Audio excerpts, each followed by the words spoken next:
Baik. A'udzubillah minasyaitonirrajim. Bismillahirrahmanirrahim. Alhamdulillahi rabbil alamin wassalatu wassalamu ala asyrafil anbiya'i wal mursalin habibina wa habibi ilahil alamin nabil qasimil mustafa Muhammad wa ala alihi at-tayyibin at-tahirin wa ashabihil mayamin al-muntajabin.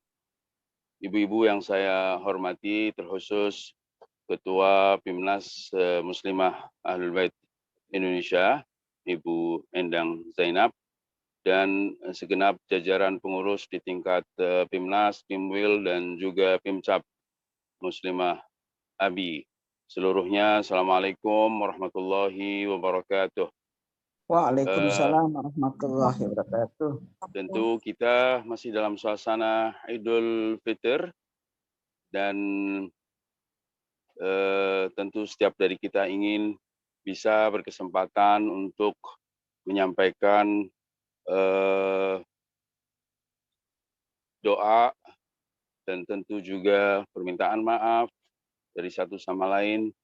Oleh sebab itu, salah satu dari kebaikan halal bihalal adalah di mana kita dihimpun bersama tanpa harus sulit-sulit mendatangi setiap orang yang bahkan berada jauh di luar kota atau di luar pulau. Kita berkumpul bersama untuk menyampaikan permintaan maaf kita dari satu sama lain. Oleh sebab itu saya juga memanfaatkan kesempatan kali ini untuk menyampaikan permohonan maaf yang sebesar-besarnya selama kita interaksi setahun yang lalu.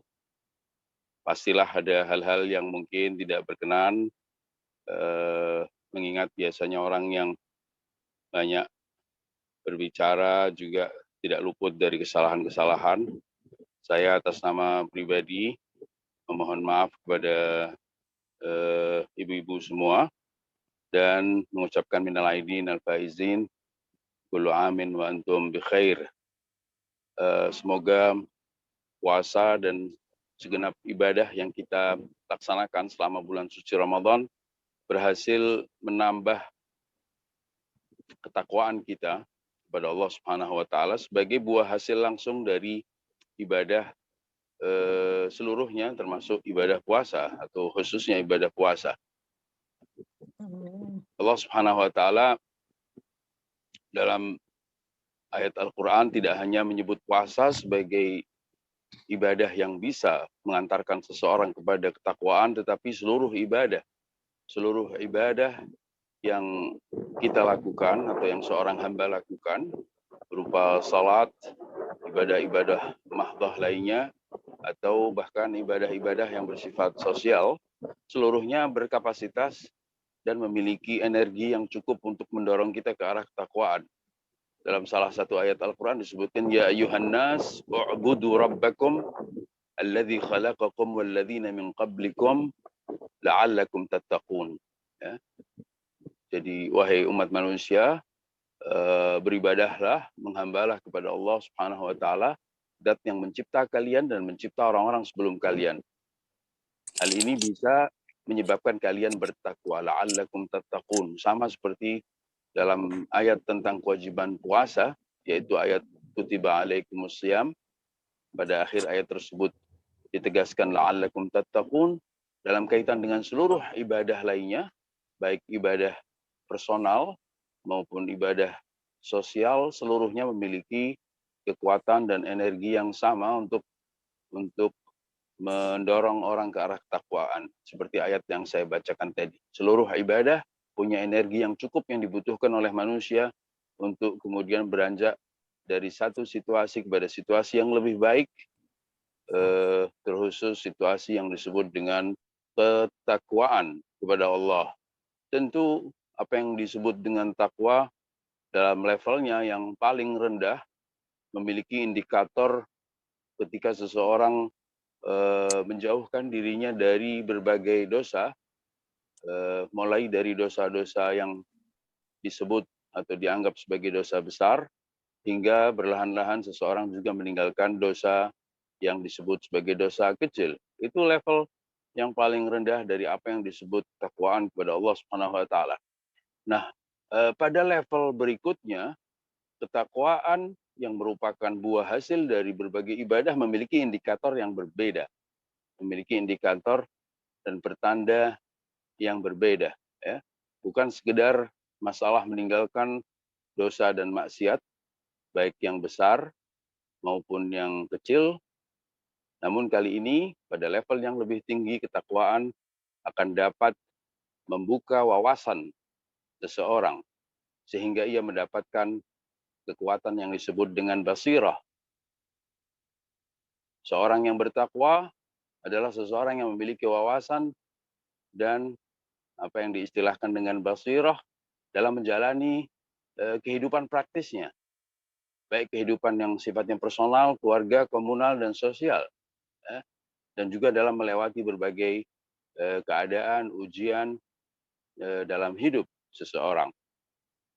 Yang bertakwa kepada Allah adalah yang memiliki visi, yang memiliki wawasan, dan yang memiliki basirah dalam kehidupannya. Ya. Allah Subhanahu wa Ta'ala dalam kaitan dengan masalah ketakwaan mengatakan atau berfirman, ya ayyuhalladzina amanu in tattaqullah yaj'al lakum furqanan. Wahai orang-orang yang beriman, kalau kalian bertakwa, maka kalian akan memiliki kekuatan yang bisa memilah. Kekuatan di mana dengan kekuatan tersebut kalian dapat memilah yang baik dan yang buruk, yang hak dan yang batil. Anda akan mendapatkan kejelasan dalam visi. Anda akan mendapatkan wawasan. Anda akan mendapatkan basirah, di mana dengan basirah tersebut Anda dapat mengenali siapa teman Anda dan siapa lawan Anda. Anda bisa mengetahui dengan pasti legitimasi dan kebenaran perbuatan atau aktivitas yang Anda lakukan di tengah masyarakat. Dengan kekuatan basirah yang sama, kalian juga akan mampu mengetahui apa yang seharusnya menjadi prioritas-prioritas dalam kehidupan kalian. Apa yang disebut dengan basirah atau wawasan tidak terkait dengan seberapa pengetahuan dan kecerdasan seseorang. Seseorang bisa saja mungkin tergolong orang yang sangat pandai, ya, lulus cum laude dalam semua level studinya, bahkan boleh jadi dia seorang jenius. Namun berbicara tentang basirah, tentang wawasan khusus yang seharusnya dimiliki oleh seseorang yang bertakwa, belum tentu sang jenius, sang profesor, sang doktor, atau sang bahkan yang mungkin menyebut dirinya sebagai ustadz, ulama, belum tentu memiliki basirah yang dimaksud. Karena basirah, seperti yang saya singgung tadi, terkait dengan masalah kejelasan visi dan arah hidup seseorang. Dalam kehidupan praktisnya, apakah seseorang mampu menentukan prioritas-prioritasnya sehingga ia tidak terkungkung dalam apa yang menjadi rutinitas kesehariannya, tidak terkungkung dengan hal-hal formalnya, melainkan dia tahu persis apa yang seharusnya ia lakukan, dan dia tahu persis tentang kebenaran, keabsahan, legitimasi perbuatan yang dia lakukan, baik dalam kehidupan personalnya, keluarganya, dan sosialnya. Orang yang tahu prioritas, ya, bukan orang yang hanya berbuat sesuatu tanpa memiliki kejelasan tentang apa yang ia lakukan, atau bahkan mengalami sesat prioritas di dalam melakukan kegiatan-kegiatannya. Ibu-ibu sekalian, hal seperti ini tentu sebelum diperlukan oleh seorang aktivis, seorang pengurus organisasi kemasyarakatan, pada hakikat yang diperlukan oleh setiap insan, setiap mukmin. Setiap mukmin membutuhkan wawasan dari sisi Allah dan basirah dari sisi Allah, di mana dengannya ia bisa menjalani kehidupannya dengan baik dan bermanfaat. Lalu kita kembali kepada tuntunan agama Islam. Agama Islam mengajarkan kita untuk bertindak atas dasar pengetahuan, wawasan, dan basirah yang mendalam. Jadi Islam tidak hanya menghimpun serangkaian perintah dan larangan untuk dilakukan atau untuk ditinggalkan. Tetapi Islam menghendaki bahwa semua yang kalian lakukan atau tidak kalian lakukan, hal tersebut haruslah berdasarkan pengetahuan, wawasan, dan basirah di semua lini kehidupan. Ya. Sebut saja ketika Anda mendukung seseorang atau ketika Anda menentang seseorang, menentang pihak tertentu atau mendukung pihak tertentu.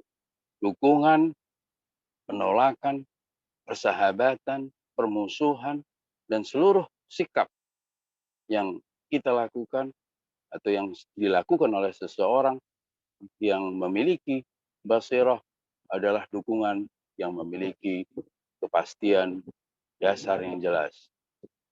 Ketika ia menolak juga demikian, penentangannya juga tidak menjadi sebuah sikap emosional yang dilandasi hanya oleh dorongan-dorongan emosi tertentu. Ketika ia bersahabat juga dengan kejelasan wawasan. Ketika ia bermusuhan dengan pihak tertentu, juga demikian. Permusuhannya juga dilandasi oleh wawasan dan basirah yang jelas. Dan yang tidak kalah pentingnya, seperti yang saya katakan tadi, seseorang yang memiliki basirah, ia melangkah dengan keyakinan yang pasti akan kebenaran atau keabsahan pekerjaan atau aktivitas yang ia lakukan. Itu yang menandai seseorang yang memiliki basirah. Dan sekali lagi, hal seperti ini merupakan salah satu yang amat sangat ditekankan dalam agama Islam. Artinya bukan hanya seseorang yang ingin sebut saja berpindah dari satu titik tempat ke tempat lainnya. Ia memerlukan penglihatan mata yang dengan penglihatan tersebut diharapkan ia tidak sampai terjatuh ke dalam lubang atau ke dalam sumur. Ya. Dalam upaya meraih tujuan-tujuan luhur kehidupan, ketika seseorang melakukan aktivitas sosial di tengah masyarakat, tentu dalam rangka untuk mencapai tujuan-tujuan luhur di jalan Allah, dalam rangka mendekatkan diri kepada Allah, hal seperti itu memerlukan mata basirah. Bukan hanya perpindahan dari satu titik ke titik lain memerlukan penglihatan mata fisik, tetapi berpindah dari satu situasi kepada situasi yang lebih baik, meraih tujuan-tujuan luhur juga memerlukan mata. Namun kali ini mata yang berbeda, yang disebut dengan mata basirah dan kesadaran. Ya.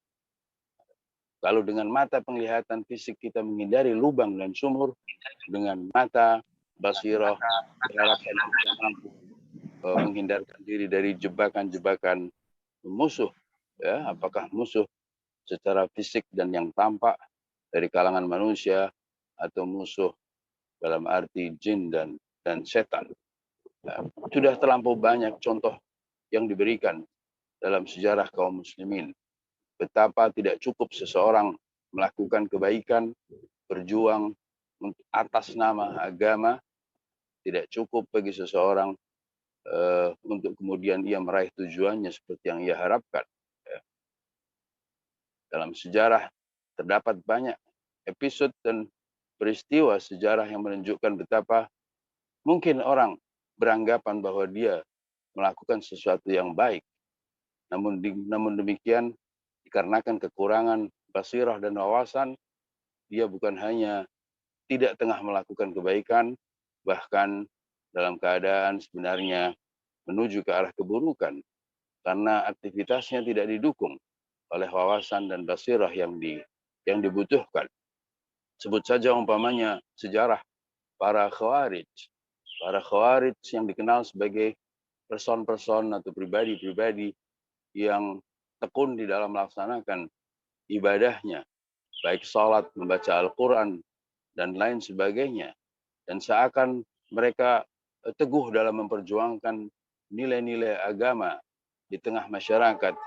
Namun dalam kenyataannya, kelompok Khawarij justru memerangi imam pada zamannya, Imam Ali bin Abi Thalib, memerangi Ali dan menentang Ali bin Abi Thalib.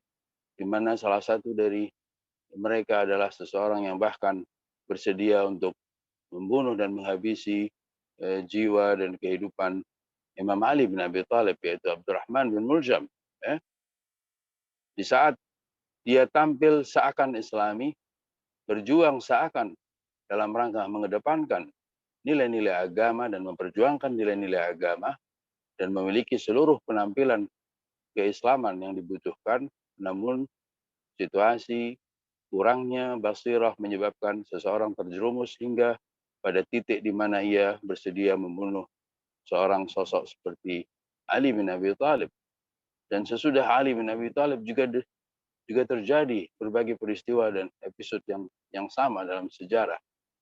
Peristiwa kebodohan dan kurangnya basirah yang menyebabkan seseorang bahkan atas nama agama, seakan demi agama, bersedia untuk membunuh para kekasih Allah, membantai mereka, menawan mereka, dan memperlakukan mereka secara keji.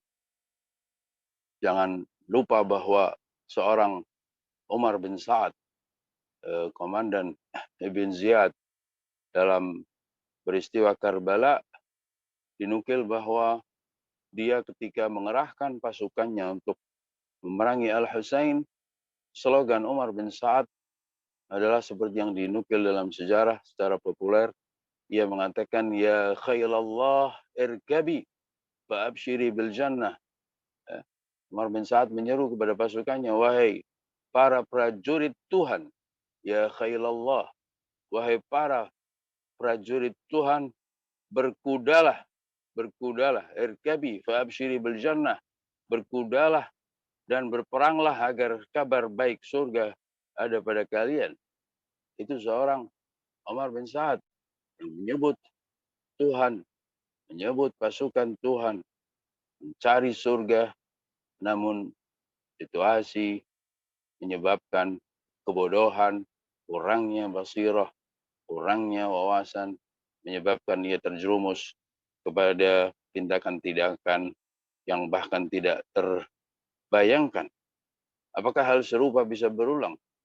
Sangat mungkin berulang. Sangat mungkin berulang.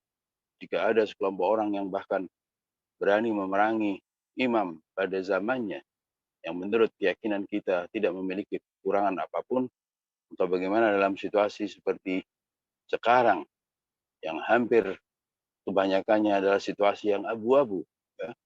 Ketika seseorang mendukung pihak tertentu, pemerintah, non-pemerintah, atau ketika ia menentang pihak tertentu, mau pemerintah, mau bukan pemerintah, ketika ia berlaku pro dan kontra, di saat ia tidak memiliki wawasan yang cukup, boleh jadi semua klaimnya adalah klaim pengetahuan yang pada hakikatnya kosong dari wawasan dan basirah, sehingga ia terjebak dalam peristiwa-peristiwa atau aktivitas-aktivitas. Mungkin tidak sampai pada tingkat perbuatan dosa dengan membunuh dan lainnya.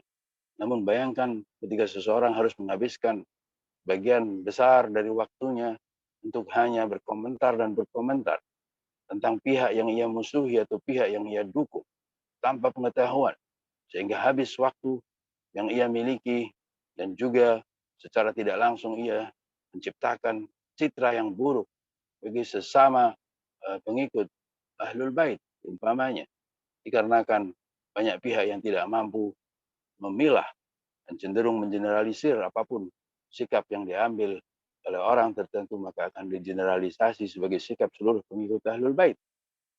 Dan betapa hal semacam ini mungkin terjadi dan dialami oleh seseorang.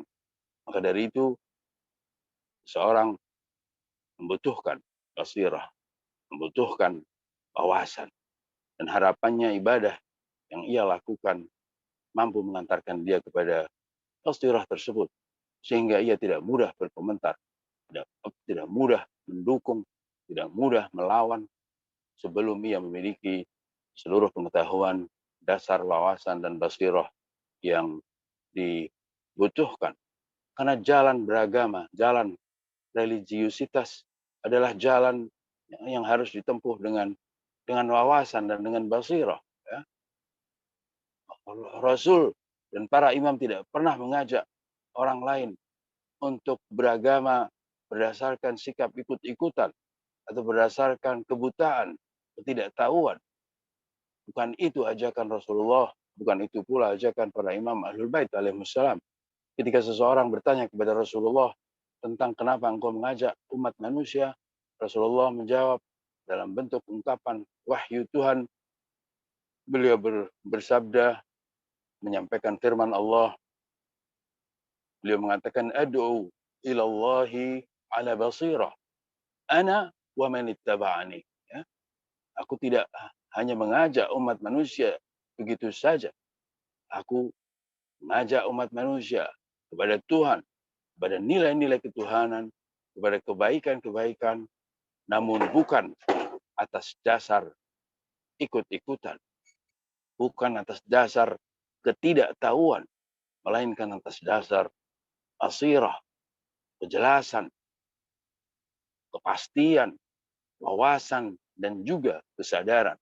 Sesuai ayat ini pada hakikatnya, Rasul ingin menegaskan bahwa memiliki wawasan yang dibutuhkan tidak cukup hanya dimiliki oleh sang pemimpin yang memandu perjalanan, melainkan basirah, wawasan dibutuhkan juga oleh para pengikut agar ajakan ini efektif tersampaikan, terpahami, dan juga terrealisasi di tengah masyarakat. Dibutuhkan basirah dari dua arah, dari sang pemimpin dan juga mereka yang mengikuti ajaran. Mereka juga memerlukan basirah seperti yang dinyatakan oleh Rasulullah. Ad'u ilallah ala basirah. Aku mengajak kepada Allah berdasarkan basirah, berdasarkan wawasan, kesadaran. Siapa Anda saja wahai Rasul? Tidak. Ana wa man ittaba'ani. Yang harus memiliki basirah, aku sebagai pemimpin dan juga orang yang mengaku sebagai pengikut.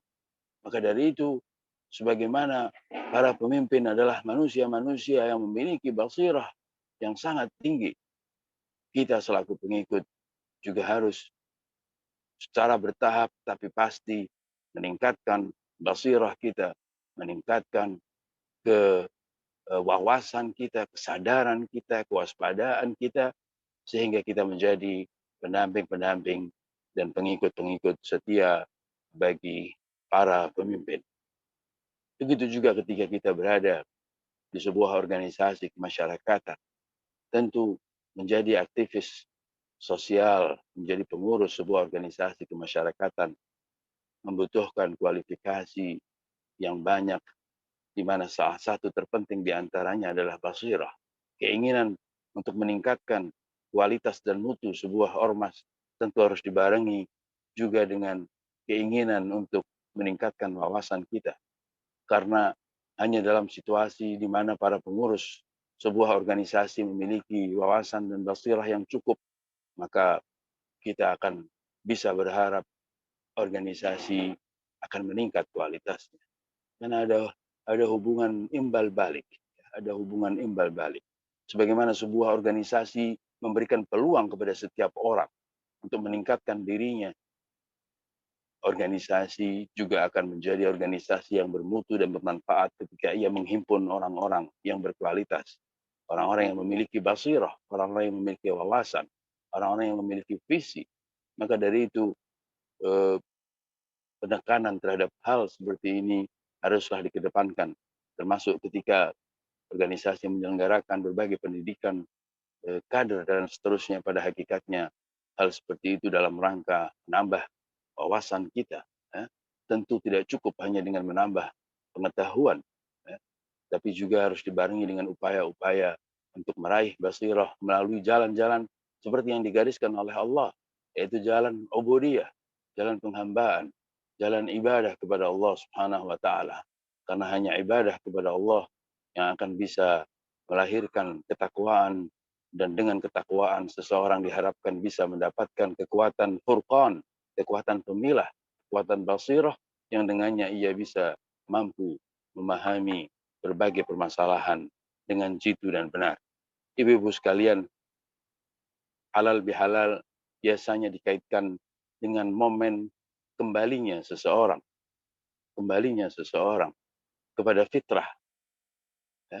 Tentu hal ini hal yang benar adanya, bahwa momen Idul Fitri setelah seseorang melewatkan serangkaian kegiatan ibadah di bulan suci Ramadan, diharapkan ia kembali kepada fitrahnya, ya.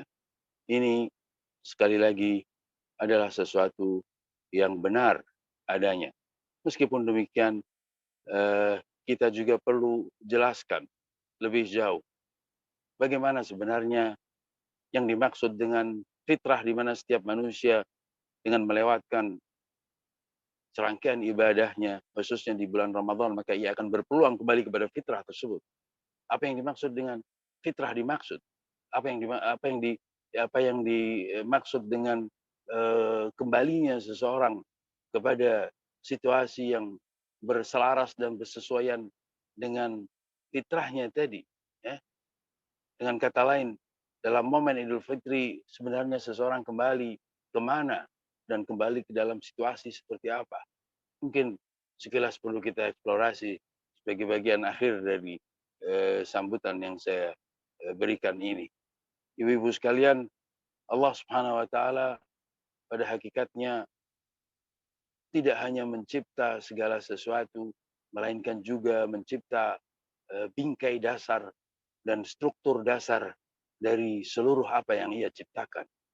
Artinya sebagaimana kita mungkin melihat bentuk sebuah ciptaan, apakah itu manusia atau lainnya, ya, apapun dari makhluk-makhluk Tuhan, berupa gunung, langit, sungai, hutan, tanah, dan lain sebagainya, seluruhnya memiliki tampilan lahiriah, bentuknya, warnanya, dan seterusnya.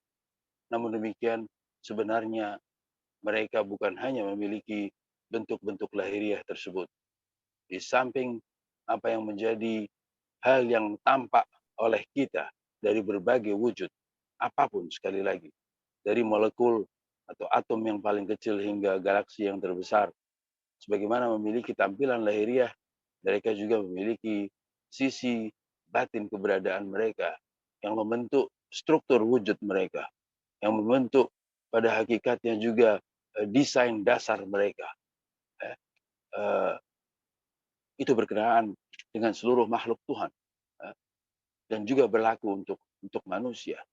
Nah, kalau kita berbicara tentang manusia kembali kemana, ya, maka sebelumnya kita harus gariskan bahwa manusia yang merupakan salah satu makhluk Tuhan, ia sama dalam hal memiliki tampilan lahiriah, fisikal yang tampak, dan juga memiliki sisi yang tidak tampak, yang merupakan hakikat dari wujudnya, bukan hanya wujud-wujud eksternal yang memiliki kualifikasi seperti itu atau memiliki spesifikasi seperti itu, tetapi wujud manusia secara internal juga memiliki spesifikasi yang sama, yaitu bahwa struktur wujud atau struktur seluruh wujud dan kehidupan, apakah manusia dan selain manusia, pada hakikatnya adalah inti penghambaan kepada Allah Subhanahu wa taala. Struktur seluruh wujud dan kehidupan adalah penghambaan kepada Tuhan. Manusia dan selain manusia dicipta untuk menghamba kepada Tuhan. Itulah desain awal manusia, itulah struktur awal manusia. Itulah yang menjadi landasan utama dari penciptaan segala sesuatu, baik manusia maupun selain manusia. Ya. Dalam sebuah ayat Al-Quran disampaikan dengan tegas bahwa in kullu man fis samawati wal ard illa atir rahmani abda. In kullu man fis samawati wal ard, ya, tidak ada seorang pun di langit dan juga di bumi illa atir rahmani abda, kecuali ia datang kepada Tuhannya sebagai hamba. Semua yang di langit dan di bumi adalah hamba Tuhan. Struktur dasar dia adalah penghambaan kepada Tuhan. Ya. Dan ini berlaku sekali lagi untuk manusia dan selain manusia. Dalam banyak ayat Al-Quran, kita bahkan menemukan berbagai penegasan bahwa makhluk-makhluk Tuhan tidak hanya menghamba kepada Tuhannya, melainkan juga sujud, tunduk, dan bahkan bertasbih kepada Tuhan. Ayat Al-Quran mengatakan, walillahi yasjudu man fis samawati wa man fil ard. Kepada Tuhanlah manusia, baik di langit, hamba, baik di langit maupun di bumi, bersujud. Ya. Walillahi yasjudu man fis samawati wa man fil ard. Atau dalam ayat lain yang menegaskan bahkan seluruh makhluk tunduk, bersujud, dan bahkan bertasbih kepada Tuhannya. Ayat yang mengatakan yusabbihu lillah ma fis samawati wa ma fil ard. Seluruh wujud, ya, baik yang di langit maupun di bumi. Di sini tidak lagi menggunakan kata-kata man yang biasanya diartikan dengan manusia atau malaikat, tetapi ma fis samawati wa ma fil ard. Segala sesuatu baik di langit dan di bumi, mereka bertasbih kepada Allah. Itu artinya penegasan bahwasanya semua dicipta dengan struktur penghambaan kepada Allah. Manusia dicipta juga dengan struktur sebagai hamba. Artinya warna asli dia, artinya spirit dasar yang melandasi semua makhluk termasuk manusia adalah spirit penghambaan. Itulah pola penciptaan, itulah fitrah, itulah bentuk di mana Allah membentuk manusia dengan bentukan tersebut. Segala sesuatu yang bertentangan dengan nilai penghambaan kepada Allah adalah sesuatu yang datang dari luar ciptaan, dari luar manusia itu sendiri. Ya.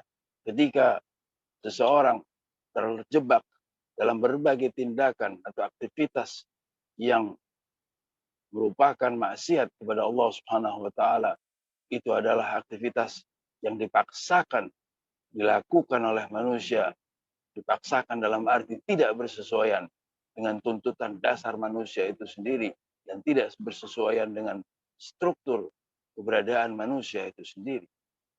Dari sini kita menyaksikan betapa nurani manusia biasanya merupakan benteng terakhir yang mengingatkan manusia tentang fakta tersebut. Ketika seseorang terkadang karena satu dan lain hal berbuat maksiat dan melanggar aturan-aturan Allah, masih ada bagian dari wujud manusia yang memberikan warning, memberikan peringatan, mengingatkan kita bahwasanya hal ini adalah sesuatu yang asing bagi manusia. Nurani menolak.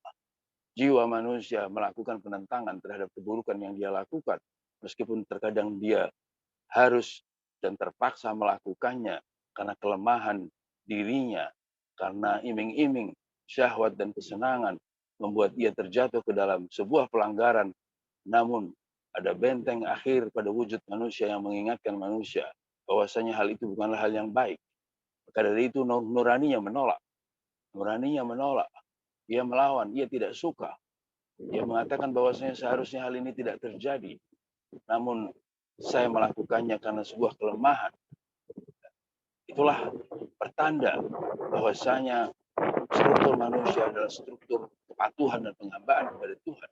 Sehingga ia selalu diingatkan dengan bentuk penolakan terhadap setiap keburukan yang ia lakukan. Nah, berbicara tentang kembali kepada Tuhan, kembali kepada fitrah dalam maknanya yang paling sederhana, ibu-ibu sekalian, adalah ketika seseorang menolak hal-hal yang asing dari dirinya, yang tidak berselaras dengan struktur jiwanya, tidak selaras dengan struktur penciptaannya. Ketika nuraninya masih tersisa pada dirinya dan melakukan penolakan terhadap setiap keburukan yang ia lakukan, itulah bentuk kembalinya manusia kepada Tuhan, kepada fitrah Tuhan. Ya. Dan itulah kondisi yang minimal yang seharusnya mampu dipertahankan oleh setiap mukmin. Ya. Karena bukti keimanan yang paling sederhana, yang paling kecil adalah ketika seseorang melakukan penolakan terhadap keburukan yang ia lakukan, meskipun ia terkadang masih juga mengalami bangun jatuh, dan karena kelemahan dirinya masih terkadang melakukan perbuatan dosa. Namun penolakan tersebut dari dirinya, dari nuraninya, adalah pertanda bahwa ia masih memiliki keimanan kepada Tuhannya. Sekaligus itulah pertanda keberwilayahan seseorang kepada Rasul dan kepada keluarga Rasul. Salah seorang datang kepada Imam Musa Al-Kadzim, bertanya kepada beliau, wahai putra Rasulullah, apakah syiahmu juga bisa berbuat dosa? Al-Imam Musa Al-Kadzim mengatakan, iya, para pengikutku juga bisa berbuat dosa. Orang tersebut bertanya, apakah orang tadi Syiah yang berbuat dosa berarti ia seorang fasik? Imam Musa Al-Kadzim mengatakan bahwasanya ia tindakannya adalah perbuatan yang fasik, namun jiwanya tidak fasik. Perbuatannya fasik, namun jiwanya tidak fasik, karena ia masih berwilayah kepada kami. Ya. Artinya bahwa struktur wujudnya masih terselamatkan, meskipun ia terjebak dalam perbuatan dosa, dalam perbuatan fasik, dan perbuatannya benar-benar fasik. Namun kecintaan kepada Ahlul Bait adalah semacam benteng terakhir yang dimiliki oleh seseorang untuk tetap menjaga kemurnian struktur ilahi pada dirinya. Namun demikian seseorang juga perlu waspada bahwasanya dosa yang terakumulasi, yang menumpuk, yang dilakukan oleh seseorang bisa saja secara bertahap menghapus apa yang menjadi desain ilahi pada wujud manusia, sehingga seseorang, naudzubillah, tidak lagi mampu mengingatkan dirinya ketika ia berbuat buruk, bahkan ia terjebak di dalam situasi di mana keburukan bagi dia, naudzubillah, menjadi sebuah kebanggaan. Ia ceritakan kepada orang lain dalam rangka ia berbangga dengannya, dan disitulah berarti ia sudah tercerabut dari identitas kemanusiaannya, kehilangan struktur ilahi, dan naudzubillah beralih kepada struktur syaitani, yang insya Allah hal seperti ini tidak sampai dialami oleh seorang pengikut Ahlul Bait alaihimussalam. Imam Ali bin Abi Thalib, dalam sebuah riwayat disebutkan bahwasanya hubbu Ali hasanatun la tadurru ma'aha sayyi'ah. Kecintaan kepada Ali adalah sebuah kebaikan yang keburukan apapun tidak akan membahayakan. Tidak akan membahayakan. Orang banyak menyalahpahami riwayat seperti ini, atau bahkan ada pihak-pihak yang sengaja memaknainya secara buruk dengan mengatakan bahwasanya yang penting Anda cinta Ali maka Anda boleh berbuat apapun keburukan karena keburukan tidak akan membahayakan engkau. Tidak seperti itu pemaknaannya. Setiap keburukan dan maksiat akan membahayakan seseorang. Namun ketika dikatakan cinta kepada Ali membuat keburukan tidak membahayakan, artinya bahwa pada dirinya masih ada benteng, masih ada kekuatan, masih ada secercah cahaya yang dengan cahaya tersebut diharapkan orang kembali kepada kebaikan, kembali kepada kepatuhan kepada Tuhan. Bukan perbuatan maksiatnya tidak buruk. Perbuatan maksiat yang dilakukan oleh siapapun adalah keburukan yang bisa menghancurkan seseorang. Namun kalau seseorang benar-benar mencintai Ali dan keluarga Ali, maka diharapkan cahaya wilayah mampu menyelamatkan dia, mampu mendorongnya untuk suatu saat kembali. Dan itu tentu sebagai sebuah harapan yang apabila hanya berhenti sebagai sebuah harapan dan tidak dibarengi dengan upaya-upaya untuk memperkuat cahaya tersebut, maka ditakutkan seseorang akan kehilangan cahaya itu sama sekali, dan ia menjadi pelaku-pelaku maksiat yang bahkan bergembira dengan perbuatan maksiat yang ia lakukan, berbangga dengan menceritakannya kepada yang lain. Dan pada saat itu reduplah cahaya wilayah dan habislah manusia dengan semua kejahatan yang ia lakukan. Ibu-ibu sekalian, hikmah dari puasa Ramadan seharusnya mampu membuat kita tetap waspada untuk menjaga keutuhan struktur wujud kita, bahwa kita dicipta sebagai hamba, dan semoga semua yang kita jalani tetap dalam koridor kita sebagai hamba Allah Subhanahu wa taala, termasuk ketika kita berkhidmat dalam sebuah ormas dalam sebuah organisasi kemasyarakatan seperti ABI, Muslimah, Pandu, dan lainnya. kita perlu sadar bahwa semuanya juga harus selaras dengan struktur wujud kita, bahwa semuanya kita lakukan dalam rangka kita menghamba kepada Allah dengan melayani hamba-hamba Allah, dan dengan demikian kita berpeluang menjadi sukses dan dekat kepada Tuhan kita sebagai sumber kesempurnaan. Itulah yang mungkin bisa saya sampaikan pada kesempatan halal bihalal kali ini. Sekali lagi saya mohon maaf. Saya juga mewakili teman-teman di Dewan Pembina Lembaga Otonom meminta maaf kepada segenap pengurus yang berada di Kemnas, Kempil, dan juga Pemcap, khususnya Muslimah Ahlul Bait Indonesia. Sukses untuk kita semua. Billahi taufiq wal hidayah. Wassallallahu ala Muhammadin wa alihi tahirin. Assalamualaikum warahmatullahi wabarakatuh.